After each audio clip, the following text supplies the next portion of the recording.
Mari kita berdoa. Bapa di surga, biarlah kembali di malam hari ini kami boleh melanjutkan dari Roma pasal yang pertama ayat ke-17, di mana Engkau boleh menyatakan kasih-Mu di dalam firman-Mu. Tolong hamba-Mu yang boleh membagikan kasih-Mu, dan tolong kami semua yang boleh mendengar dimanapun mereka mendengar, Engkau boleh berbicara. Dalam nama Tuhan Yesus kami boleh mengucap syukur. Amin. Dari Roma pasal yang 16 dari 2 minggu yang lalu, kita sudah membaca di mana Paulus mengatakan, sebab aku mempunyai keyakinan yang kokoh dalam Injil. Karena Injil adalah kekuatan Allah yang menyelamatkan setiap orang yang percaya, pertama-tama orang Yahudi, tetapi juga orang Yunani. Kembali saudara, dari apa yang boleh menjadi ungkapan Rasul Paulus, dia mempunyai satu keyakinan yang kokoh. Dia tidak malu apa yang dia beritakan, karena yang Paulus beritakan di dalam Injil Kristus itu ada kekuatan Allah yang boleh menyelamatkan setiap orang yang percaya. Dan kekuatan itu kembali bukan karena seseorang yang bisa mentobatkan, tetapi Tuhan yang bekerja di dalam firman-Nya. Dan jikalau kita boleh melanjutkan di ayat yang ke-17, sebab di dalamnya nyata kebenaran Allah yang bertolak dari iman dan memimpin kepada iman, seperti ada tertulis, orang benar akan hidup oleh iman. Kembali saudara, sebetulnya nanti tergantung kepada kita. Waktu saudara membaca firman Tuhan, bagaimana sikap saya dan sikap saudara? Adakah kita memiliki satu ketulusan yang memang benar-benar mau mencari kebenaran firman Tuhan? Atau saya dan saudara hanya mau mencari kesalahan, bahkan kelemahan? Tetapi disinilah saudara sebetulnya yang indah, jikalau saya dan saudara membaca firman Tuhan dan mencari dengan tulus akan kebenaran yang dari Tuhan. Saya yakin Tuhan akan memberikan petunjuk terangnya bagi saudara. Sehingga di dalam bagian yang dituliskan Rasul Paulus di ayat yang ke-17 ini dikatakan, di dalam Injil itu sebenarnya nyata kebenaran Allah. Jika kembali saudara bicara tentang kebenaran, manusia mempunyai bagiannya sendiri mempromosikan kebenarannya masing-masing. Tapi di sini pula sebetulnya jikalau kita boleh membaca dari pasal pertama ayat yang ke-17 ini, bukan kebenaran manusia yang diberitakan, tetapi adalah kebenaran Allah yang sudah nyata, yang boleh dibagikan. Sehingga dari sini sebetulnya kembali kita diberikan satu bagian untuk meneliti dengan baik apa kebenaran Allah itu sendiri sebenarnya bagi saya dan bagi saudara. Ada satu kisah yang dicatat di dalam Lukas pasal 16. Dari Lukas pasal yang ke-16 ayat 19 sampai dengan 31. Di situ saya bacakan.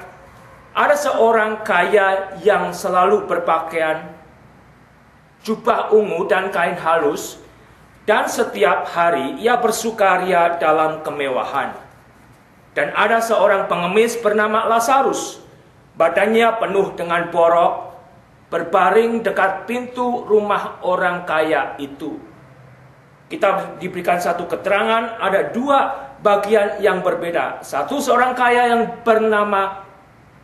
yang berpakaian jubah ungu, dan yang satunya seorang pengemis yang bernama Lazarus yang badannya penuh dengan borok, berbaring dekat pintu rumah orang kaya itu. Dan si Lazarus ini, dan ia ingin menghilangkan laparnya dengan apa yang jatuh dari meja orang kaya itu. Malahan anjing-anjing datang dan menjilat boroknya. Kemudian matilah orang miskin itu, lalu dibawa oleh malaikat-malaikat ke pangkuan Abraham. Orang kaya itu juga mati, lalu dikubur. Dan sementara ia menderita sengsara di alam maut, ia memandang ke atas, dan dari jauh dilihatnya Abraham, dan Lazarus duduk di pangkuannya. Di sini kita boleh mendapatkan satu keterangan, kedua orang itu mati, baik si kaya, demikian juga si miskin Lazarus. Di ayat 23 dikatakan orang kaya itu juga mati, tetapi orang kaya itu menderita sengsara di alam maut. Si orang kaya itu memandang ke atas, dan dari jauh orang kaya itu melihat Abraham. Dan ternyata Lazarus ada di pangkuan Abraham. Kemudian orang kaya itu berseru, "Bapak Abraham, kasihanilah aku. Suruhlah Lazarus supaya ia mencelupkan ujung jarinya ke dalam air dan menyejukkan lidahku, sebab aku sangat kesakitan dalam nyala api ini." Ada satu bagian di mana si orang kaya yang sudah mati itu, dia tetap merasakan apa yang disebut nyala yang menyakitkan.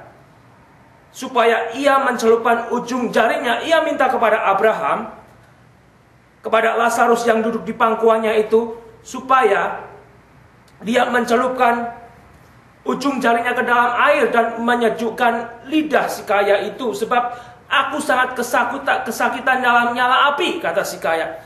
Tetapi Abraham berkata, "Anak, ingatlah bahwa engkau telah menerima segala yang baik sewaktu hidupmu, sedangkan Lazarus segala yang buruk.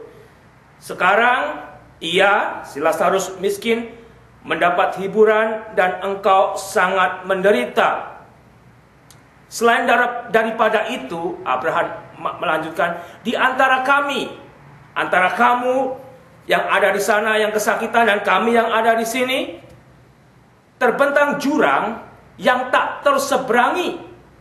Meskipun kita boleh melihat bagaimana si kaya itu bisa melihat dan berseru kepada Abraham, tapi ada satu jurang yang tak terseberangi, supaya mereka yang mau pergi dari sini kepadamu, ataupun mereka yang mau datang dari situ kepada kami, tidak dapat menyeberang. Kata orang itu, "Kalau demikian, aku minta kepadamu, Bapa, supaya engkau menyuruh dia ke rumah ayahku." Ada permintaan daripada si kaya yang sudah mati itu kepada Abraham, agar si Lazarus, dia pergi ke rumah bapaknya, sebab masih ada 5 orang saudaraku, supaya ia memperingati mereka dengan sungguh-sungguh, agar mereka jangan masuk ke dalam tempat penderitaan ini. Dikatakan adalah tempat penderitaan, tetapi kata Abraham, ada pada mereka kesaksian Musa dan para nabi. Baiklah mereka mendengarkan kesaksian itu. Jawab si kaya itu, "Tidak, Bapak," ngotot. "Tidak, Bapak Abraham. Tetapi jika ada seorang yang datang dari antara orang mati kepada mereka, mereka akan bertobat." Tapi kata Abraham kepadanya, "Jika mereka tidak mendengarkan kesaksian Musa dan para nabi, mereka tidak juga akan mau diyakinkan, sekalipun oleh seorang yang bangkit dari antara orang mati."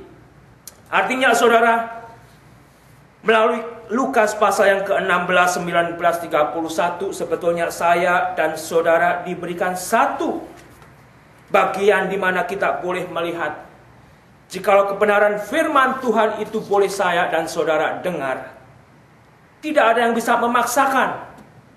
Tetapi bagaimana saya dan saudara juga, jikalau memang tidak mau mendengar akan berita keselamatan yang dari Tuhan, yang waktu itu Tuhan memakai Musa, dan yang jelas saat ini Tuhan telah memakai